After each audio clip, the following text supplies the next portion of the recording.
Good afternoon, everyone. Welcome to the Foreign Press Center again. Very pleased to welcome you today. We're happy to have a briefing with our Assistant Secretary of State for Public Affairs and State Department spokesperson, John Kirby. Sir?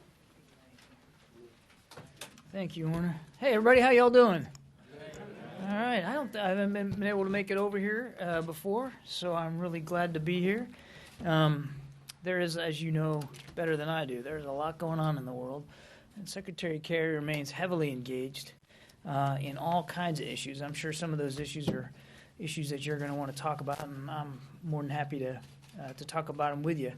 But today, as I start out here, I want to focus my opening comments on Syria, which shouldn't come as much of a surprise to any of you, given recent developments in just the last few days, if not few weeks. So if you'll bear with me, I do have some opening comments that I want to get through, and then we'll get right after your questions. But as you know, the United States remains deeply focused on working to alleviate the suffering of the Syrian people, advancing a negotiated political transition that stops the violence and resolves this crisis, and collaborating with our international partners to degrade and defeat Daesh. Is that me? All right. We'll try it again. Over the past week, Secretary Kerry and senior department officials have engaged on these fronts at the Countering ISIL Ministerial in Rome, co-hosted by the Secretary and Foreign Minister Gentiloni, at today's Syria Donors Conference in London, and at the start of UN-led negotiations in Geneva. Let me talk about London first. This morning at the Donors Conference, the Secretary announced that the United States is providing nearly $601 million in additional life-saving assistance for those affected by the war in Syria. This new funding brings the total U.S. humanitarian assistance to over $5.1 billion since the start of the crisis. This funding will provide shelter, water, medical care, food, protection, and other necessities to help millions of people suffering inside Syria and 4.6 million refugees from Syria and the region. The Secretary also announced more than $290 million in U.S. development assistance for education to Jordan and to Lebanon. The Syrian humanitarian crisis, already disastrous and unacceptable, is growing worse by the day. An estimated 13.5 million Syrians are in urgent need now of humanitarian aid. 6 million of them are children. Hundreds of thousands are still trapped in areas where food deliveries are non-existent or rare. Syrian men, women, and children are experiencing suffering, as you know, on an unimaginable scale. Today's conference in London, therefore, was an important opportunity for the international community to come together and support these desperate humanitarian needs. Now, as we watch these horrors unfold inside Syria, we've been clear that Assad and his allies, from the very beginning, have been by far the primary source of killing, torture, and deprivation in this conflict.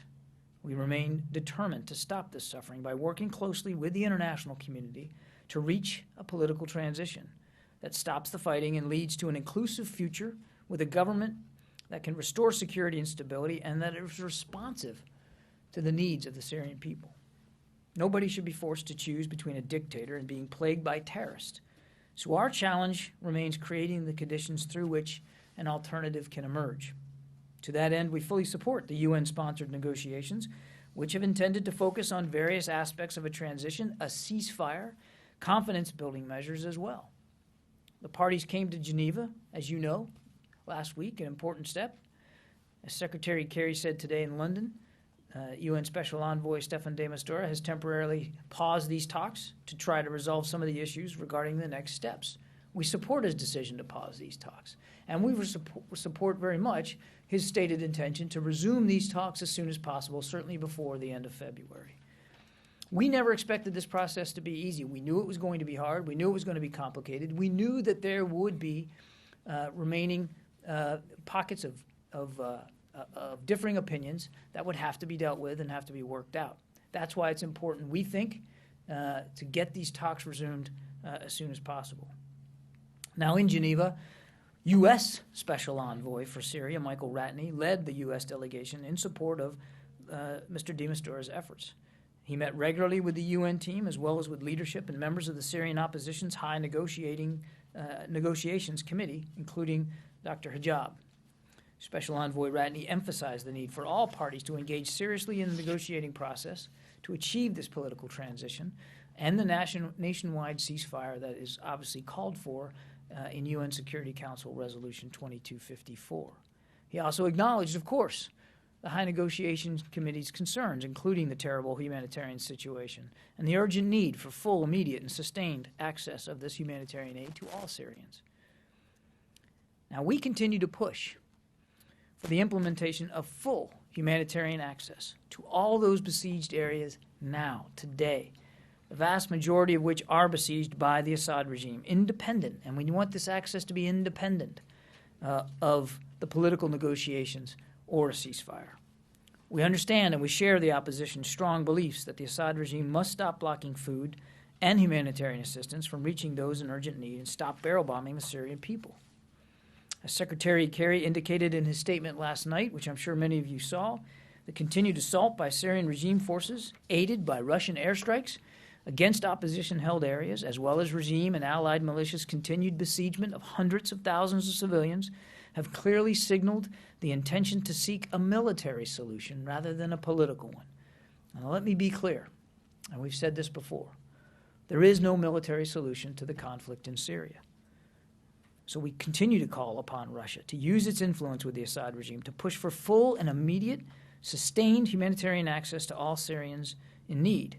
And we look to the Russian government to make such access happen, as it committed to do as a member of the International Syria Support Group. As you may have heard me talk about a little earlier, Secretary Kerry spoke with Foreign Minister Lavrov last night. They talked about this issue, and both of them agreed that it's important for the political process to move forward, and it's just as important for progress to be made towards a ceasefire. So we look for Russia's continued influence here in this regard, and their cooperation to that end. And as I said, we never expected it to be easy, but as the political process has begun, we expect the parties to maintain their commitment to this process. Members of the International Syria Support Group will have an opportunity next week in Munich to discuss how they can all better support the negotiations going forward. And during this pause, which again, we know will be temporary, and we expect the resumption of talks before the end of the month, but during this pause, the United States is going to continue to work with the members of the ISSG and others in one direction, and that's towards stopping the oppression and suffering of the Syrian people and ending, not prolonging, this conflict. We look forward to the resumption of the talks, as I said, later this month. And again, the Secretary very much looks forward to getting to Munich next week, to sitting down with the other members of the ISSG and working out what the best possible steps are to get to that end. Yes, Andre. Andrei Sitov from TASS, Russia. Thank you, sir, for coming over, and thanks to our friends at the FPC, as always, for hosting this. You just referred to the necessity for cooperation on Syria between our two nations, but I wanted to ask you about a different subject that was also raised by Minister Lavrov in last night's conversation with the Secretary. The Undersecretary of Treasury, Mr. Zubin, recently made some pretty outrageous comments about the Russian president. And I've asked my diplomat friends, and they say it's unprecedented for our relations, and it's a change in policy on the American side. It's unacceptable, all sorts of things. So I guess my questions to you are, first, does the U.S. government accept responsibility for those comments that were made publicly and without any evidence? Does the U.S. government intend to provide any evidence for those comments? And thirdly, but mostly importantly, I guess, what does it mean for our relations, this sudden escalation of rhetoric at the time when we need cooperation? Thank you. Well, I would let me kind of start where you sort of ended, and that's the importance of the U.S.-Russia relationship, which is complicated. There's no question about that, but which remains very, very important to the national security not only of the United States but to countries all over the world, including Russia. It is a complex relationship. We obviously don't see eye to eye with Russia on every issue. Ukraine and progress there obviously is one of those. But Russia has been a partner, a valuable partner in other aspects. And I could point to the Iran deal, where Russia was a key leader in helping us get to that solution and to keep nuclear weapons capability out of the regime in Tehran. And Russia continues to be a very active participant in our work with respect to Syria, as I just outlined at the top. They were, one of the four sort of founding members, if you will, of what eventually became the International Syria Support Group. And Foreign Minister Lavrov and the Secretary speak often about a range of issues. Obviously, as you rightly pointed out, they spoke about Syria and the political process moving forward. But look, we've long had concerns about corruption in Russia. That hasn't changed. And I think our concerns remain today. We believe, and the Secretary has talked about this, you can go back to his speech in Davos, where he talked about raising the issue of corruption as a national security imperative here for the United States, corruption around the world. Corruption in all forms and in many, many places causes populations and citizens to feel disenfranchised. It can spur extremism, and it certainly does nothing to try to contribute to stability and security in places all over the world. So it remains a concern of ours in Russia, but we're committed to continuing to look for ways to work with Russia towards ends that we believe are not only in our best interest, but in the interest of the Russian people and in the interest particularly in places like the Middle East. And again, we're not always going to see eye to eye with Russia on everything, but where we can work with them, we certainly will. So I don't understand. You do not accept the responsibility for those comments, or you do? What about evidence? This isn't about evidence. As the comments, as I understand, were made in an interview some 6 months ago. I would, what we're focused on is trying to work with Russia to get to a political solution in Syria, one that can benefit millions of Syrian people that are desperate right now, desperate for humanitarian assistance, desperate to have a country they can call home, and that's what our focus is on. But that doesn't mean we're going to turn a blind eye to corruption concerns in Russia. Yes, sir. Go ahead. My name is Martin Rzeznicek. I'm with the Czech Television News. I would like to ask you a question regarding one news from today. The U.S. Embassy to Czech Republic has expressed shock over the release of Mr. Ali Fayyad, who's a Lebanese-Ukrainian citizen, and one more individual in an apparent exchange of 5 Czech citizens who were kidnapped in Lebanon last year. These individuals, these 2 individuals were wanted by the United States on terrorism-related charges, and even an extradition request had been put forward by the United States, and now these people were given basically back to Lebanon. So my question is, when your embassy says that the cooperation in judicial matters between the United States and the Czech Republic will be jeopardized, what exactly do you mean by that? And a twofold question. Although it may seem contradictory to my previous question, but it seems to me unlikely that there has not been any kind of cooperation between the United States and the Czech Republic in this particular matter, at least being informed, consulted in the case. So what is your reaction to that? Thank you. Well, I would appreciate the question. I mean, I think I'd point back to what our embassy said. We're obviously dismayed by this decision. These men were indicted in a U.S. federal court for conspiring to kill officers and employees of the United States, conspiring to acquire, transfer, and use anti-aircraft missiles, and conspiring to provide material support to a terrorist organization. So clearly we're deeply concerned by this, and as our embassy said, dismayed by this decision. The Prague High Court reviewed this case and agreed that they were extraditable to the United States. And so their release, as I said, is of deep concern to us. And certainly isn't going to help improve bilateral relations, that's for sure. But I don't think I'd go beyond it right now. Oh, yeah, we want to go to New York. Yeah, go ahead, sir. Thank you. Hi, this is Federico Rampini, La Repubblica, Italy.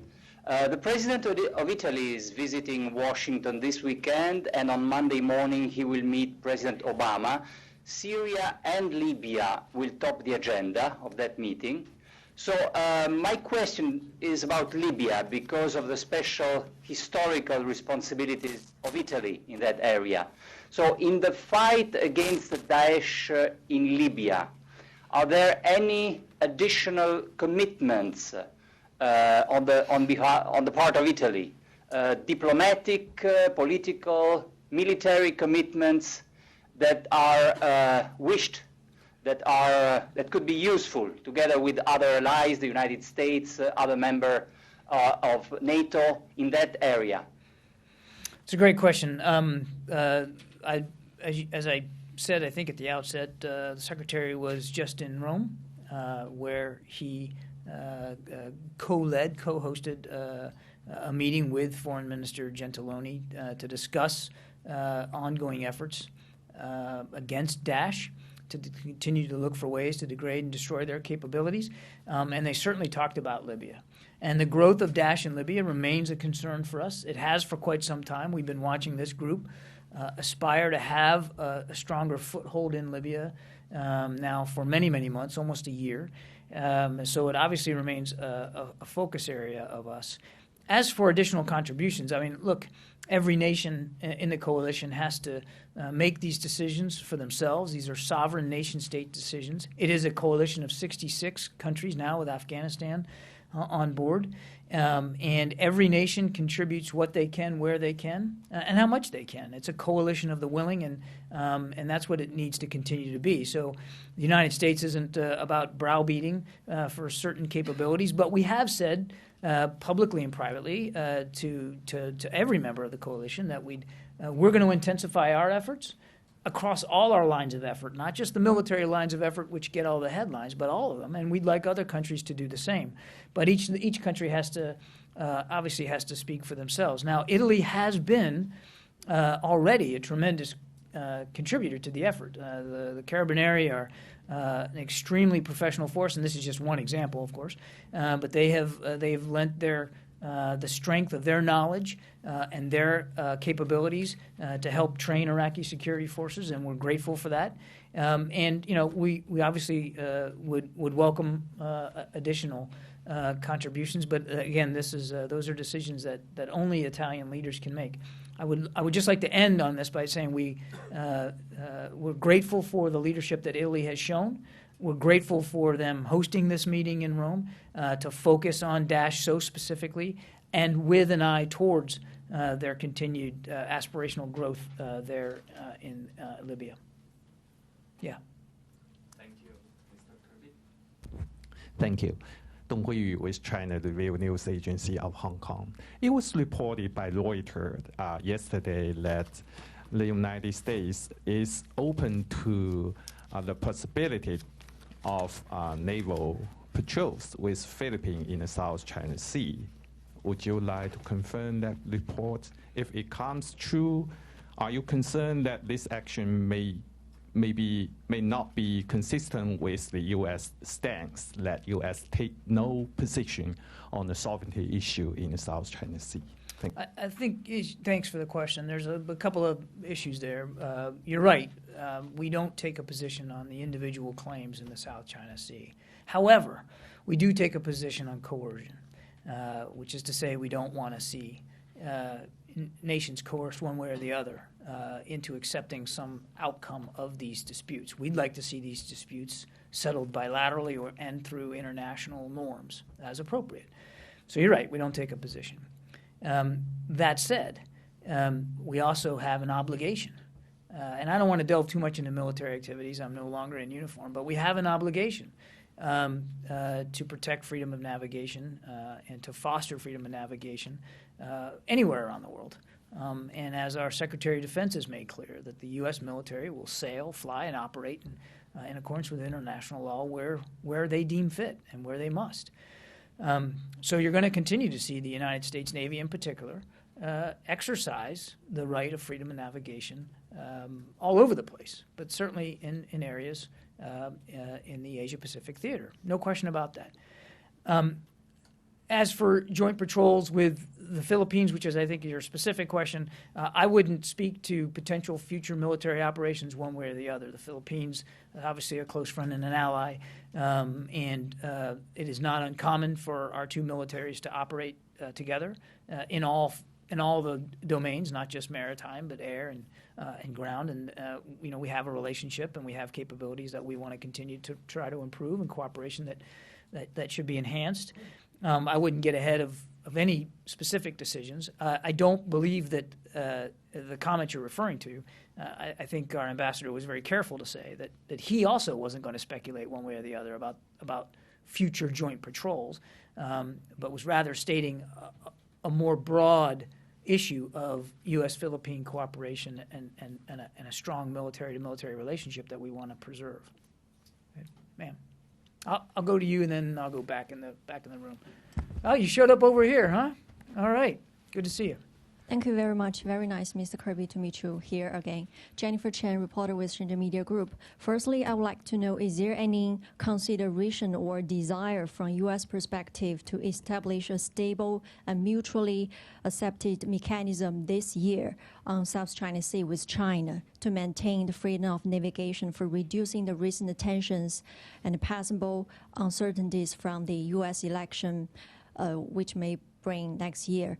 And secondly, I know the diplomats are in deep discussion about how to tighten sanctions and how to respond the violation regarding to the North Korea's announced plan to carry out satellite launch and hydrogen bomb test before. Would you please disclose some detail or consideration about the sanction from U.S. perspective? And was U.S. satisfied with a recent negotiation with China? What's the next step? Thanks. Okay, thanks. There's a lot there. I don't know if I quite understood your first question, but I'm going to take a crack, and if I didn't get it, just tell me to shut up and I'll try it again. As I said, we don't take a position on the disputed claims in the South China Sea. We also don't want to see tensions rise and escalate, and there's no need for them to. They shouldn't. We want to see the disputes resolved peacefully, diplomatically, through international norms. But the United States military has an obligation, a responsibility to look after the security interest of the American people, the United States of America, and that includes a lot of security commitments in the region. And we've made no bones about the fact that that we are rebalancing towards the Asia-Pacific. And it's not just a military rebalance. There's a diplomatic component to this. There's an economic component to this. The president just gave a statement yesterday regarding the signing of the TPP, which the United States participated in. I mean, there's a lot to the Asia-Pacific rebalance, but I know the interest right now is on these issues of security in the South China Sea. Nothing's going to change about our policy with respect to what we want to see there, which is the tensions to de-escalate and the claims to be resolved peacefully and diplomatically. That said, as I said a few minutes ago, we still have an obligation, and that obligation does mean a component of protecting freedom of navigation and freedom of the seas. That's one of the reasons why a nation has a navy. But nobody wants to see tensions rise. And the U.S.-China relationship is incredibly important to us. Absolutely. And we were just there, as you rightly pointed out, I think in your second or third question, and we were just in Beijing to talk about a range of issues. Obviously, the North Korea was top of the list there, but there's other issues that matter to the U.S. and to China. Again, complicated relationship. We don't agree on everything, but there is a lot we can do together. Climate is a great example. We worked closely with China to get to that COP21 agreement in Paris. So it's an important relationship that we want to obviously see improve and continue to mature. And the peaceful, prosperous rise of China is something we welcome because it's not just good for the region, it's good for the whole world. Now, on North Korea, as you know, we were just in Beijing. The Secretary and Foreign Minister Wang Yi held a press conference after that. They talked about the tensions there on the Korean Peninsula. both men agreed in lengthy meetings that the North needed to be held to account for continued provocations and violations of international obligations, represented in a whole series of UN Security Council resolutions. And they talked about that publicly after the meeting, that they both agree that more action needs to be taken.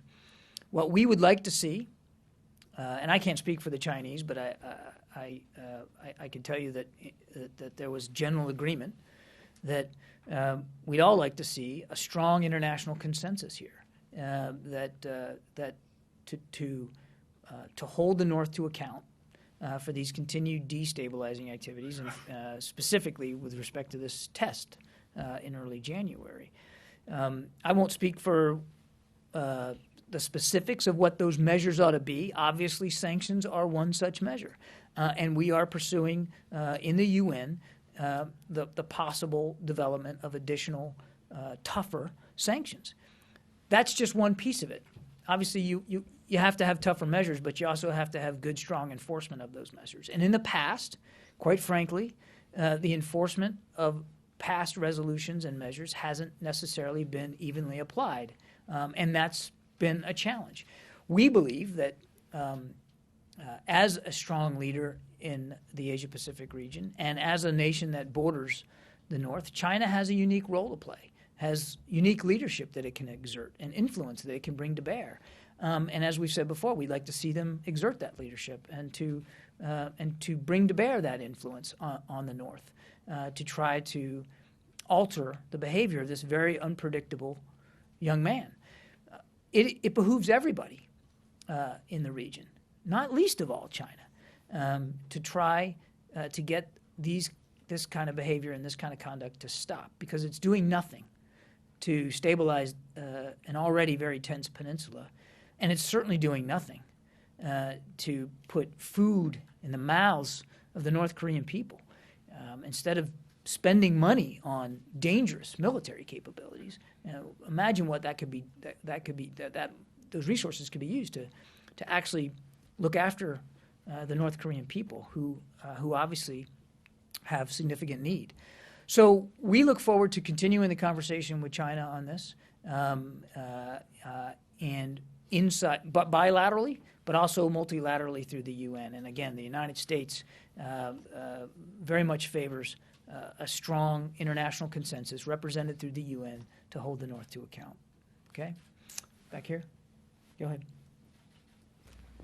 Oh, I know I need to go to the TV here too, don't I? All right. Thank you, sir. You bet. A follow-up question on the North Korea issue. And China has proposed that maybe we can adopt the practice as we did in the Iran nuclear deal. So what is your comment on that? Adopt the process. Yeah, like the similar practice on the Iran nuclear issue. For North Korea? Yes, for sure. North Korea. And also, can you give us more details on the upcoming U.S.-ASEAN summit in California? Thank you. On the first, comparing North Korea and Iran is very difficult. I mean, the Iran deal prevented Iran from ever getting those capabilities in the North. Obviously, the pursuit of those capabilities is far more advanced, number one. Number two, there's already a process that has been established to try to get to a better outcome here with respect to the North and their pursuit of nuclear capabilities, and that is the six-party process. And we have long said that we are willing, able and willing, to resume the six-party process. But the onus is on the North to prove that they are willing and able to do so, and they've not yet shown any inclination. And as a matter of fact, they've gone quite the opposite way to show that they have no interest in returning to the six-party talks and to the table to have a meaningful discussion about the denuclearization, verifiable, permanent denuclearization of the peninsula. They've not proven that they're willing to do that. On U.S.-ASEAN, obviously we all look forward to this summit coming up in Sunnylands. I won't get ahead of the agenda. I think you can understand why I wouldn't do that. The president will be hosting this for the United States. But I will say just broadly, because in addition to going to Beijing, we also went to Laos and to Cambodia. We were just recently in Vietnam. I can tell you that Secretary Kerry remains very committed to the U.S.-ASEAN relationship and to looking for ways to make it stronger and to improve our own abilities to cooperate together. ASEAN has a very special role to play in that part of the world, and not just from a security perspective. And again, we look forward to very robust, candid discussions there in Sunnylands. There's a lot to discuss, a lot to talk about across all different levels of effort, not just from a security perspective. So we're very excited about that. I announced today, as a matter of fact, that the Secretary will be going to participate as part of the State Department delegation. So again, we're looking forward to that. Let me go to New York. Thank you, John. This is Majid Gilli, Rudao Media Network. It's good to see you again, at least digitally. I want to start with Iraq. As you know, the Kurds, your allies, fighting, as we speak, they are fighting ISIS on the front line. And they are, just as recently the Prime Minister announced, they are in a very desperate economic situation. You've been asked this about this issue. And they said they asked for help from the allies, and they didn't say specifically the United States. Has the U.S. government been contacted for such help? Have you made any decision about helping Kurds financially, especially the Peshmergas who are in the front line and they haven't received their salaries for months? And my second question is about Syria. Given the process of halting the talks and with the pessimism that we are seeing right now, many ask, is there a plan B? If these talks, we know it's a long process, it's 6 months, it has ups and downs, but if these talks in Geneva failed, does the U.S. government has a plan B for Syria to go forward? Thank you very much. Thank you. Good questions.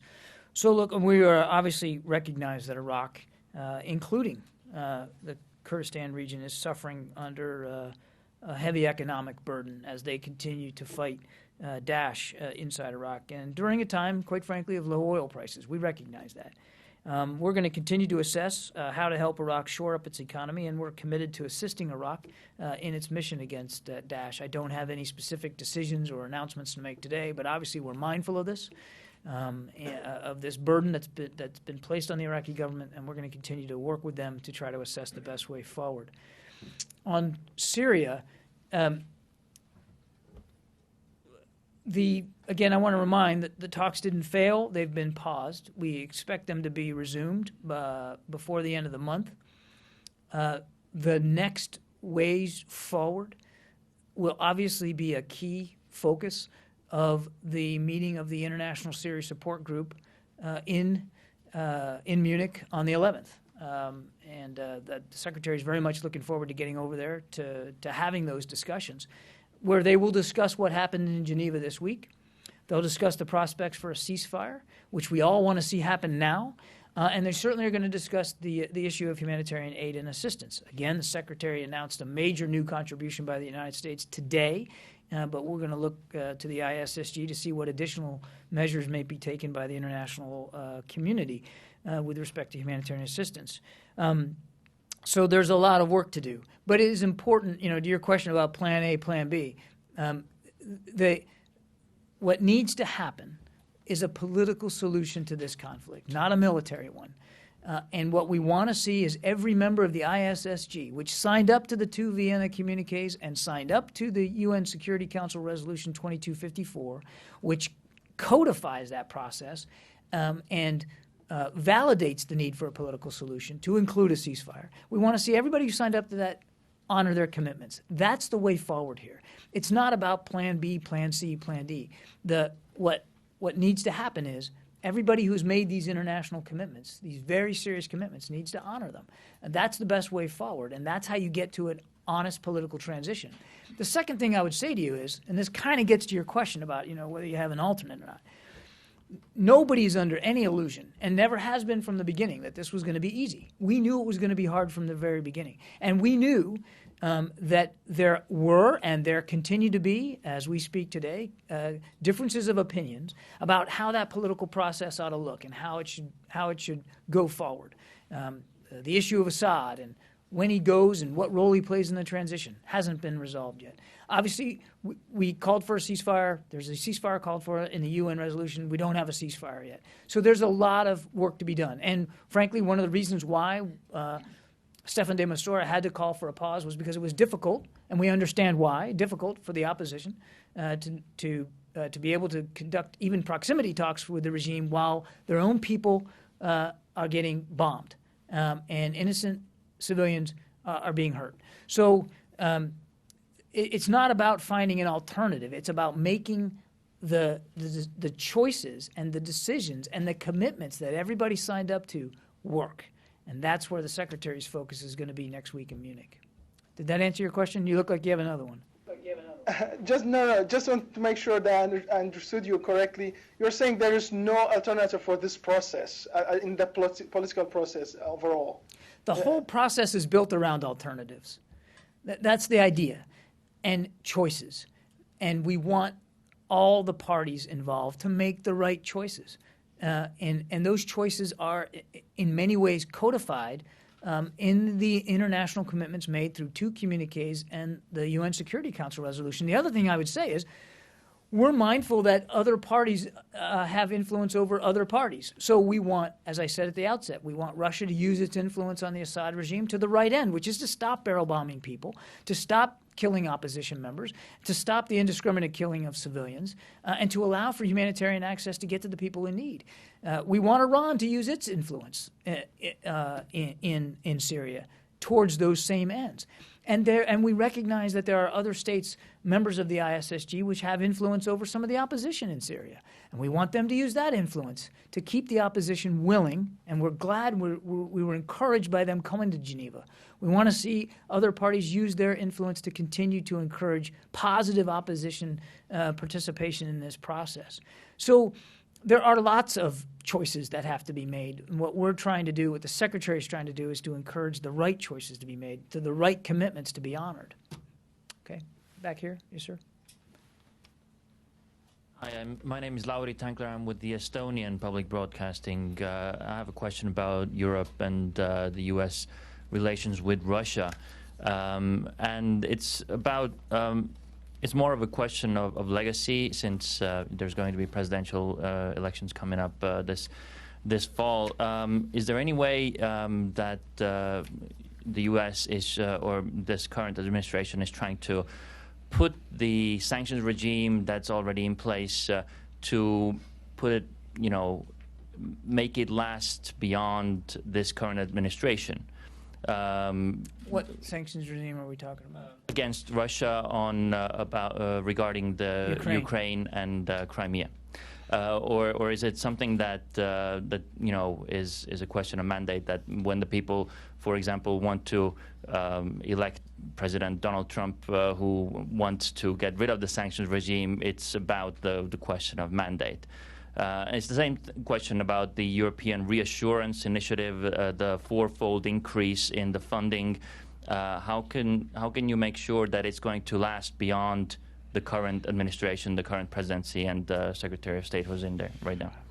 Well, I think you can understand that I'm not able and certainly not willing to speculate about the future decisions that the next president might make. That's beyond our mandate here at the State Department. What I can tell you is that with respect to Ukraine and the sanctions, we want to see Minsk implemented. We want to see Minsk put into effect. And when it is, then then you can get to the issue of sanctions relief. And we've been very open and candid about that. That's the key, is to get to Minsk, get all the forces pulled back, all the weapons pulled back, and get to proper access by OSCE, so that you can have meaningful elections, and so that the Ukrainian people can decide their future. So that's what we want to see. And when that happens, then you can have a discussion about sanctions relief, and that's it. It's not about trying to run out a clock. The international community, again, is united behind this. And Russia themselves have indicated the importance of Minsk. And this is something that Foreign Minister Lavrov and Secretary Kerry speak about quite a bit. So we want to see Minsk fully implemented. I'm sorry, your second question was on... It was about the European Reassurance European, Initiative. yeah, look, so again, the same thing applies for ERI. I couldn't predict, first of all, I couldn't predict who's going to be the next president and wouldn't even try. And what that individual, what national security imperatives that individual focuses on is obviously beyond the scope of my ability to speak to right now, and I wouldn't do that. What I can tell you is that the European Reassurance Initiative is important. I saw this obviously in my previous life as a military officer, and I certainly see it here. In light of, it's particularly important, in light of Russia's actions in Ukraine. And we have serious commitments to our European allies and partners that we intend to honor. And this addition of funds, a fourfold increase proposed by the President for 2017, underscores how seriously we take those commitments. Nobody wants to see any of this evolve into additional conflict or insecurity on the continent, but we have obligations we have to meet. That's important in light of Russia's actions in Ukraine. And so given the seriousness of those commitments, the President has now made this proposal to increase that funding. And I can tell you that Secretary Kerry is fully supportive of this, and that we'll continue to make the case and the argument as we get into the budget season with Congress for the importance of moving forward and passing that proposal of President Obama's, because we believe the situation on the European continent still requires that, still warrants that. So again, we stand fully behind this this initiative, and we intend to keep seeing it through. And we're going to continue to work with members of Congress going forward as we get into budget testimony season. But what a future commander-in-chief will do about it, I couldn't begin to guess. I'll go back to New York. One more. Let me go to New York, and then I'll take one more from here, if that's okay. Go ahead, New York. Hi, I'm Frances Barakal from Mainichi Newspapers. Thank you for referencing the DPRK nuclear test and the ongoing negotiations with China regarding an international response, specifically Security Council resolution. But my question is regarding to the missile launch that has been announced by the DPRK. What bearing do you see that having on those ongoing negotiations?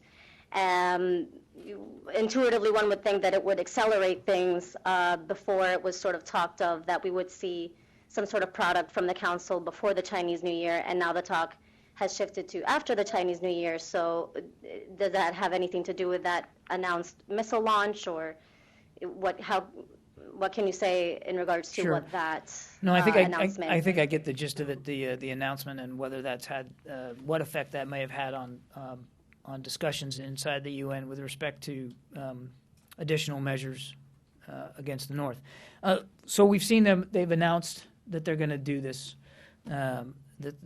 quote-unquote satellite launch. And as we've said very clearly, that such a launch using ballistic missile technology is a violation of yet other UN Security Council resolutions and international obligations by the North.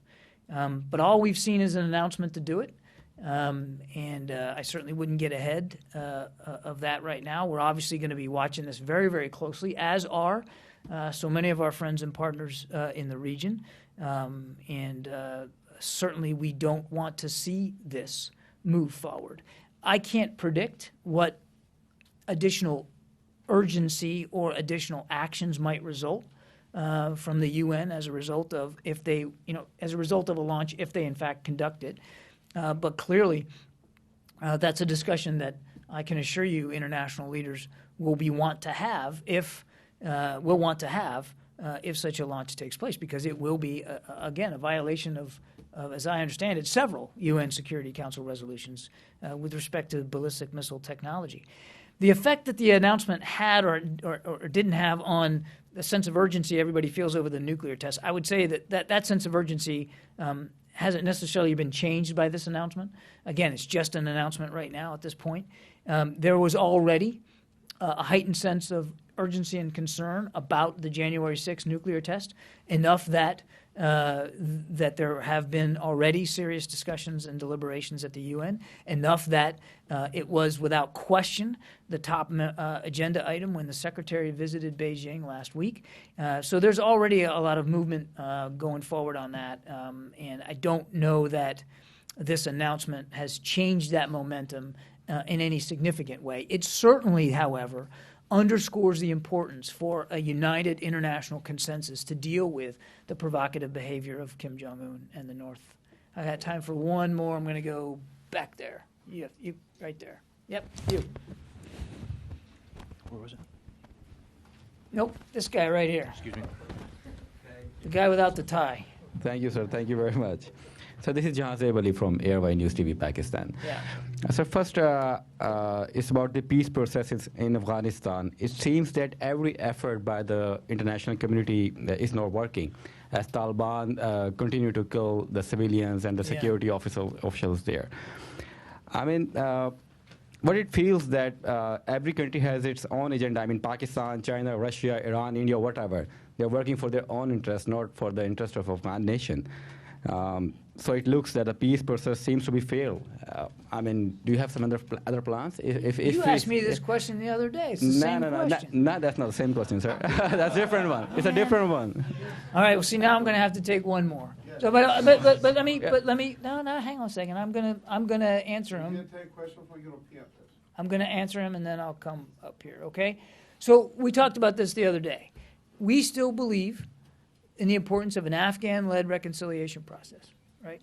And we welcome and want and encourage neighboring nations like Pakistan to be inclusive in those discussions. And we're glad to see that the two have sat down and talked about this.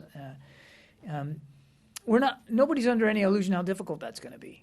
And you're right. The Taliban is still capable of violence and acts of terrorism inside Afghanistan, as sadly, as recently as just the last few days. But that doesn't mean that the effort isn't still worth going after. And the Taliban's not a monolith, and you know that very well.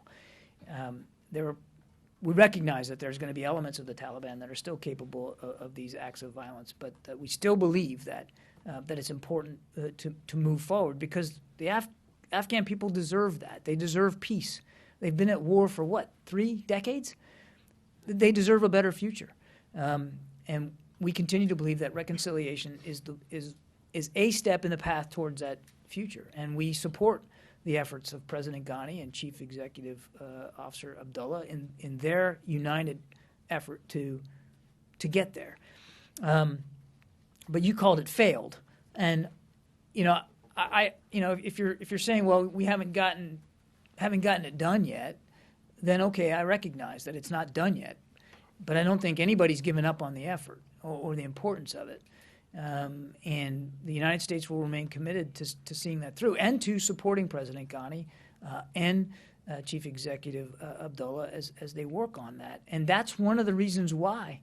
And you may have seen General Campbell up on Capitol Hill this week. It's one of the reasons why, from a military perspective, we believe our presence there is still important to help contributing to the competence and capability of the Afghan National Security Forces as they try to do a better job securing their own people and protecting their own citizens. And they've done a remarkable job. They have come a long way in the last 2 years.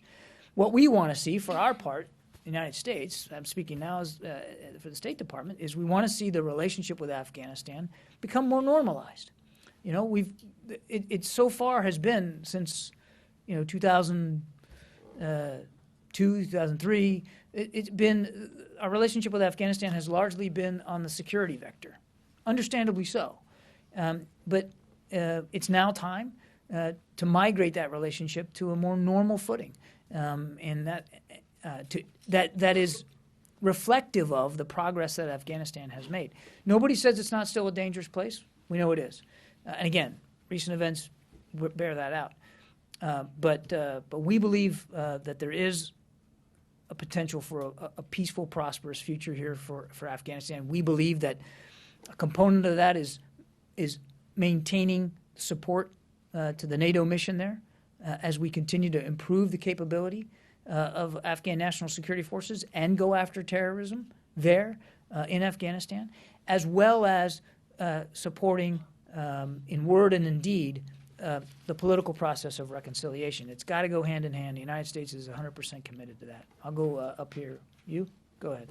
This will be the last question, right? Thank you. This is Lena Argyri, Greek Public TV. Can you please confirm that the Secretary just recently warned 5 countries, Greece was among them, that if they don't manage to better control their borders and eliminate the fake passport trade, they will lose the privilege of the visa-free travel to the U.S.? And also, in general, how are you planning to deal with the fact that the main arrival point for refugees from Syria is in such a difficult economic condition? Thank you. There's been no coercion or intimidation or effort to strong-arm Greece one way or the other when it comes to the visa waiver program. As you know, we have, as I said, one of our core responsibilities is the security and safety of the American people.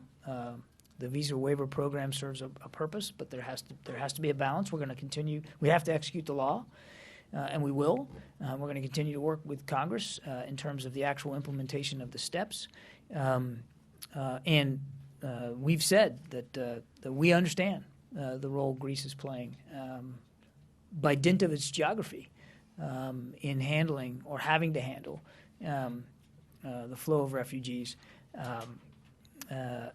And we recognize the burden that's being placed on Greek leadership and the Greek people by this, which is why, quite frankly, the Secretary is so committed to trying to end the civil war in Syria so that Syrians don't have to leave their country, so that they have a home and they have a government that can look after their needs, so that other governments in Europe aren't likewise burdened. So we all have a responsibility, and that was again one of the main points that the Secretary made while he was in London today. There are significant contributions that the United States is willing to make. We obviously want other countries to do the same, and we're going to continue to work towards that end. Thanks, everybody. Appreciate this. It was fun.